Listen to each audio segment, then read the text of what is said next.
ভাই দেব ভাই দেব তো এবার রেকর্ড করেছে, সবচেয়ে আগে আপডেট আমি দিচ্ছি। 4.5 কোটি টাকার 4 দিনে বাংলা মাস কমার্শিয়াল সিনেমা। ভাই ভাই রে ভাই, দেব তো কি রেকর্ড করছে গো। আমি শুধু তোমাদের দেখাচ্ছি ভাই, দেখো 4.5 কোটি ইন 4 days। দেব এন্টারটেনমেন্ট ভেঞ্চার্সের অরিজিনাল পেজ, এটা 273K ফলোয়ার্স।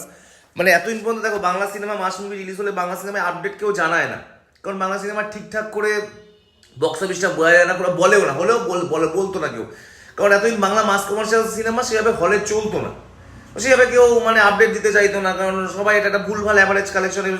একটা প্রোডাকশন হাউস, কটা প্রোডাকশন হাউস দেখেছো যেরকম ডাইরেক্ট যেটা কত গ্রস কালেকশন করেছে সেটা দিয়ে দেয়? দেব সেটা প্রমাণ করলো। সত্যি ভাই, ভাই রে ভাই, দেব তো একের পর এক রেকর্ড করে তুলছে। মানে বাংলা কমার্শিয়াল মুভিকে দেব তাহলে কোন কোন জায়গায় নিয়ে যাচ্ছে তোমরা শুধু একবার দেখো। বাংলা মাস কমার্শিয়াল সিনেমাকে আজকে খাদান কোন জায়গায় নিয়ে গেছে। আমি একটা কথাই বলবো সিরিয়াসলি, এই জয় আমাদের জয়, যারা আমরা মাস কমার্শিয়াল লাভার, আমাদের জয়। এই জয় শুধু দেবের না, এই জয় হচ্ছে আমাদের সবার। কারণ এরম একটা দিন দরকার ছিল। এটা যদি না হতো যে বাংলার কোনো কেজিএফ পুষ্পা এগুলোই আমাদের দেখতে হতো, আমাদের বাঙালির কিছু থাকতো না। তো এটাই সিরিয়াসলি এই দিনটা জাস্ট আমরা যে দেখতে পারবো কোনোদিন আমরা ভাবিনি। মানে এরকম একটা দিন আজকে সম্ভব হয়েছে শুধুমাত্র জাস্ট অনলি ফর দেবের এই সিনেমার জন্য। অনেক কথা বলেছে আজকে, আমি একটা কথা বলছি, এই যে কিছু আমাদের বাংলার কোনো উন্নতি হয় না জানো, প্রচুর আতলামি মার্কার ডিরেক্টর আছে যারা হচ্ছে কি করে বলতো, তারা সামনে দেখায় যে সাপোর্ট করছি। আজকে দেবের পেছনে রাজ চক্রবর্তী লেগেছে, ঋত্বিক উল্টো পাল্টা স্ট্যাটাস লিখছে, কি বলছে যে যারা হচ্ছে দেবের যারা ফ্যান, মাথায় তাদের গর্ত, শিরায় শিরায় রক্ত আর মাথায় গর্ত, মাথায় এত বড় গর্ত। মানে এগুলো একটা নাকি অভিনেতার কথা। হ্যাঁ, মানে এদের মুখে জাস্ট ছাই ফেলে দিল। মানে এই মুহূর্তে কালেকশন আমি বলছি মোটামুটিভাবে অনেকটাই এগিয়ে দেবের সিনেমা, সব সিনেমাকে অলরেডি পেছনে ফেলে দিয়েছে।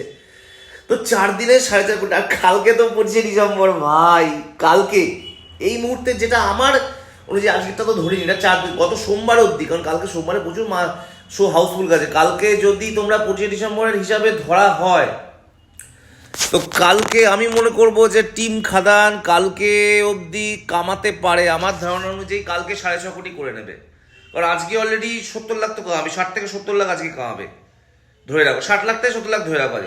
কালকে 6.5 কোটি টাকা কামিয়ে দেবে কালকে 25। আর 1 তারিখ অব্দি এই খাদানের ঝড় উঠবে, এই খাদানের ঝড় 1 তারিখ অব্দি। এই জয় মাস মুভির জয়, জিদ্দা করে রেখেছিল, দেবদাস এটাকে ঘি ঝেলে আরো জ্বালিয়ে দিল, ব্যাস। তবে আমরা আমাদের এই লড়াই জিত আর দেবের মধ্যে না, আমাদের লড়াই হচ্ছে আতলামো মার্কার ডিরেক্টর।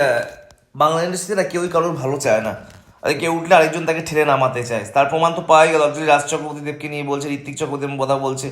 তো এই মাস মুভির এই জয়টা আজ না হলে না, মানে আস্তে আস্তে একটা ইন্ডাস্ট্রি এতদিন ছিল, তোমরা বলো তো, শুধু আতলামো শুধু আতলামো। ওটা কি সিনেমা? এটা কি কারোর সাথে পাঙ্গা নিতে পারবে? কেজি পুষ্পার সাথে পাঙ্গা নিতে গেলে একটা খাদান দরকার ছিল না? শুধু আতলামো মানুষ, মানে হলে আমার যেতে ইচ্ছে করছে। এমনকি দেবদাও একসময় এই জোয়ারে গা ভাসিয়েছিল বলে দেবদার পর আমার একটু রাগ হয়েছিল, আমার খারাপ লাগতো তখন। আগে ভালো লাগতো, কিন্তু ওই জোয়ারে যেহেতু গা ভাসিয়ে বলে আমার খারাপ লাগতো।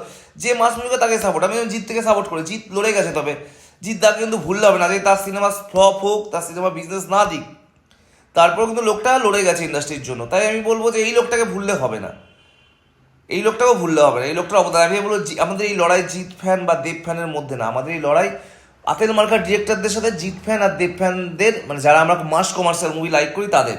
এবং আমাদের এই লড়াই আমাদের জিততে হবে। চলো।